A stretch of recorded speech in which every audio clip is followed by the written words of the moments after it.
नमस्कार, मैं हूं आदिल खान। हम आपके लिए लेकर आए हैं अपना एक खास कार्यक्रम north east express. North east Bharat का एक ऐसा हिस्सा जो खबरों की दुनिया से लगभग गायब ही रहता है। इसी कमी को पूरा करने के लिए हम लाए हैं नॉर्थ ईस्ट एक्सप्रेस। इस कार्यक्रम में आपको दिखाएंगे पूर्वोत्तर के राज्यों की खबरें और वहां होने वाली हर घटना पर बनी रहेगी हमारी नजर।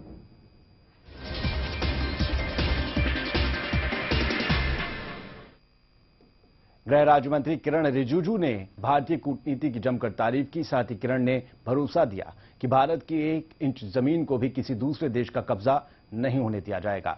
अरुणाचल प्रदेश में म्यूजिक फेस्ट में हिस्सा लेने आए किरण रिजिजू ने कहा कि दोनों देशों के बीच सीमा विवाद सुलझाया जाना जरूरी है। चुमार में कुछ दिनों से चीनी और भारतीय सैनिक आमने सामने बने हुए थे, लेकिन 1 अक्टूबर तक वहां पुरानी स्थिति कायम हो जाएगी। भारतीय और चीनी सेना दोनों अपने अपने बैरक में वापस लौट जाएंगी। न्यूयॉर्क में चीनी विदेश मंत्री के साथ सुषमा स्वराज की बैठक के बाद यह फैसला लिया गया। कम आमने सामने होगा तो टेंशन भी कम होगा, इसलिए अभी जो कुछ दिन से चल रहा था चुमुर में और देमचौक में और बाकी कुछ इलाकों में, तो अभी टेंशन जो थोड़ा नॉर्मल है। और हम लोगों ने भी क्लियरली अपना फोर्सेस को डायरेक्शन दिया हुआ है कि हम अपना जमीन को किसी के दबाव में हम लोग काम करके नुकसान नहीं पहुंचाएंगे। केंद्रीय मंत्री किरण रिजिजू ने कांग्रेस के आरोपों को बेबुनियाद करार दिया। साथ ही इस्तीफे से भी साफ इनकार कर दिया। प्रदेश कांग्रेस ने किरण रिजिजू पर पूर्वोत्तर राज्यों से भेदभाव करने का आरोप लगाया था। साथ ही कांग्रेस सेवा दल ने चीनी राष्ट्रपति के दौरे के समय अरुणाचल का मुद्दा न उठाने पर सांसद से इस्तीफे की मांग की थी। बुधवार को कांग्रेस सेवा दल ने प्रेस कॉन्फ्रेंस कर किरण रिजिजू से उनका इस्तीफा मांगा था।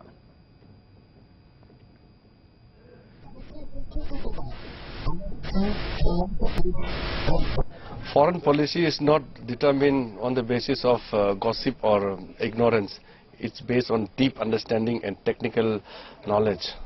When a president of a country visits, it is the equivalent prime minister, head of the government has to respond. It is not the duty of a minister to jump and speak on the subject.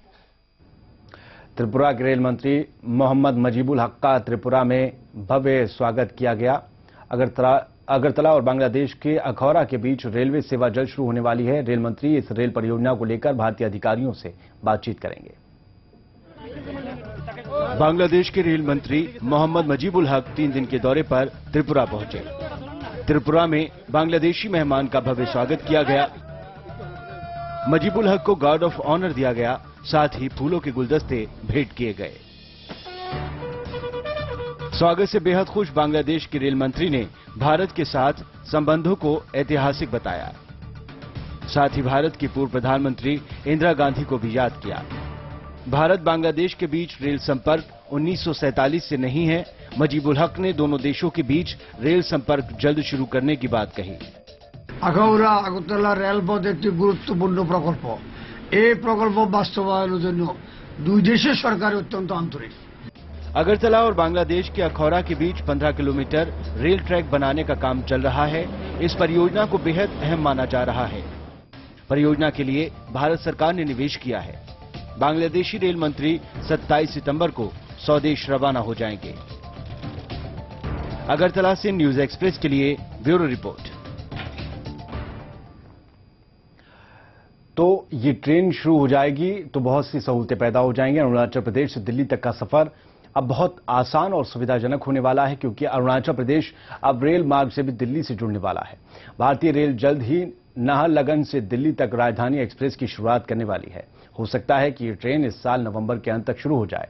ये train Guwahati होते हुए नाहरलगन से दिल्ली जाएगी। हालांकि अरुणाचल प्रदेश से दिल्ली हवाई मार्ग से जाया जा सकता है, लेकिन आम लोगों के लिए यह सफर महंगा पड़ता है और रेल मार्ग से दिल्ली पहुंचना उनके लिए ज्यादा सुविधाजनक और सस्ता होगा।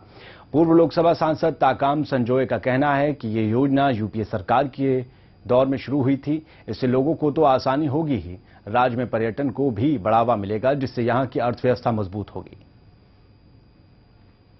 पावर हाउस में नहीं जा सकते हैं सब।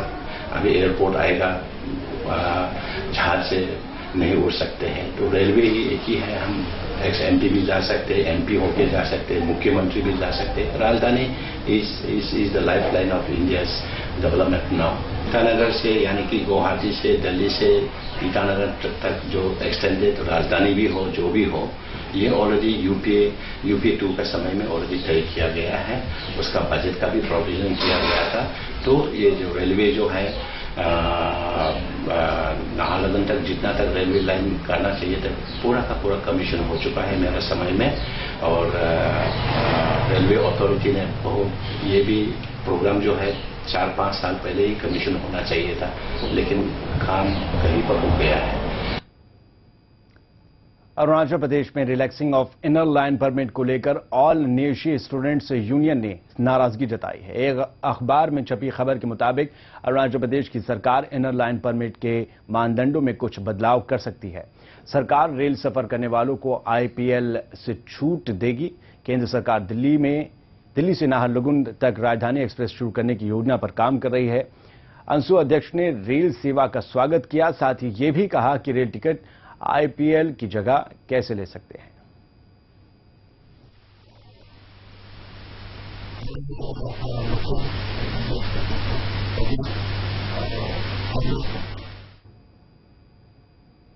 अरुणाचल प्रदेश के पासीघाट में 29 सितंबर को राज्य के मंत्रिमंडल की बैठक होने वाली है। इस बैठक में मुख्यमंत्री नाबाम तुकी अपने सभी मंत्रियों के साथ मौजूद रहेंगे।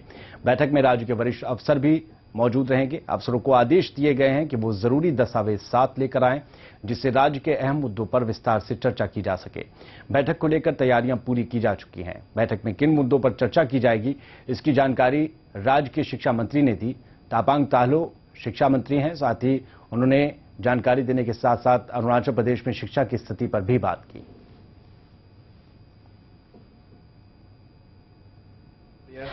बहुत बड़े पेपर सब चल रहा है, तो ये अहम मुद्दा क्या होगा वहाँ पे? वहाँ पे तो अहम मुद्दा वो अरुणाचल डेवलपमेंट का बारे में भी चर्चा करेगा। और वो हर एक डिस्ट्रिक्ट में जाके वो कैबिनेट मीटिंग करने से लोगों को भी एक वो बहुत राहत मिलेगा। सर, ऐसा देखा गया है कि काफी जो खासकर एजुकेशन सिनेरियो, जब से आप आए हैं तो एजुकेशन सिनेरियो में तो काफी सुधार आया ही है, लेकिन कई जगह ऐसे भी है कि रिगार्डिंग पोस्टिंग ऑफ टीचर्स को लेकर काफी मुद्दा उठा हुआ है। इसके ऊपर आप थोड़ा क्लैरिफिकेशन दे दीजिए। वो हम उसके बारे में तो हमको मालूम जानकारी नहीं है। जहाँ जरूरत है वहाँ। अरुणाचल प्रदेश के रोइंग में पूर्व विधायक लीता ओमराय ने बीजेपी का दामन थाम लिया है। लीता ओमराय के साथ कई पीपीए के कार्यकर्ता भी बीजेपी में शामिल हुए। अंत्योदय दिवस के मौके पर आयोजित एक कार्यक्रम में बीजेपी प्रदेश अध्यक्ष ताई तागक और पूर्व सांसद तापिर गांव ने पीपीए के कार्यकर्ताओं को बीजेपी में शामिल कराया।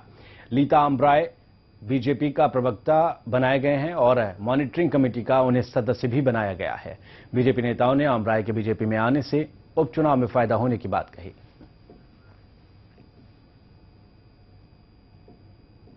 अरुणाचल प्रदेश की राजधानी ईटानगर में state consultation on paralegal volunteer training का आयोजन किया गया। बैंक्वेट हॉल में हुए इस प्रशिक्षण कार्यक्रम को इंपल्स एनजीओ ने आयोजित किया। कार्यक्रम में अलग अलग यूनिवर्सिटी के छात्रों ने हिस्सा लिया। कार्यक्रम का मकसद कानून और अधिकारियों के बारे में लोगों को जागरूक करना था। आयोजन के मुख्य अतिथि मुख्य सचिव धर्मेंद्र कुमार ने प्रशिक्षण को बेहद अहम करार दिया।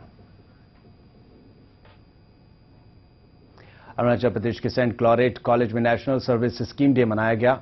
कार्यक्रम में जीरो के एसपी तुमे आमो ने शिरकत की। कॉलेज के छात्रों को संबोधित करते हुए एसपी ने नशे से दूर रहने की नसीहत दी। एसपी ने छात्रों से एक ऐसा समाज बनाने की बात कही जो नशा मुक्त हो। नशे को सामाजिक बुराई बताते हुए एसपी ने सामाजिक जागरूकता पर जोर दिया। एनएसएस के कोऑर्डिनेटर विद ओ आम सियुसोआ ने भारत में एनएसएस के इतिहास का जिक्र किया। अरुणाचल प्रदेश का तुरगया त्योहार की तैयारियां शुरू हो गई हैं। तुरगया त्योहार हर साल नवंबर में 3 दिन तक मनाया जाता है। आदिवासियों के बीच बेहद लोकप्रिय तुरगया में सामुदायिक की परंपरा की झलक मिलती है। मोम्पा जनजाति इस नकारात्मक ताकतों के विनाश के लिए इस त्योहार को मनाती है। पहले दिन घी, दूध, जौ और गुड़ को मिलाकर एक छवि बनाई जाती है जिसे तोरमा कहा जाता है। वहीं त्योहार के अंतिम दिन विशेष पूजा की जाती है जिसे वांग कहा जाता है। मणिपुर के महाराजा चंद्रकीर्ति ऑडिटोरियम में डांस फेस्ट शुरू हो गया है। मणिपुरी क्लासिकल डांस फेस्ट 28 सितंबर तक चलेगा। कार्यक्रम में रिटायर्ड कमिश्नर ऑफ आर्ट्स निमाई सिंह और पद्मश्री आर.के. सिंहजीत ने शिरकत की। फेस्टिवल के पहले दिन राजकुमारी सानाथोई छानू और पारुल देवी ने अपने परफॉर्मेंस से समा बांध दिया। इस साल फेस्टिवल में 11 कलाकार हिस्सा ले रहे हैं। दिल्ली से पद्मश्री आर.के. सिंहजीत सिंह, मुंबई से पद्मश्री दर्शना जावेरी, कोलकाता से गुरुदेव जानी छलिया और रविंद्र भारती जैसे नामचीन कलाकार इसमें शामिल हुए।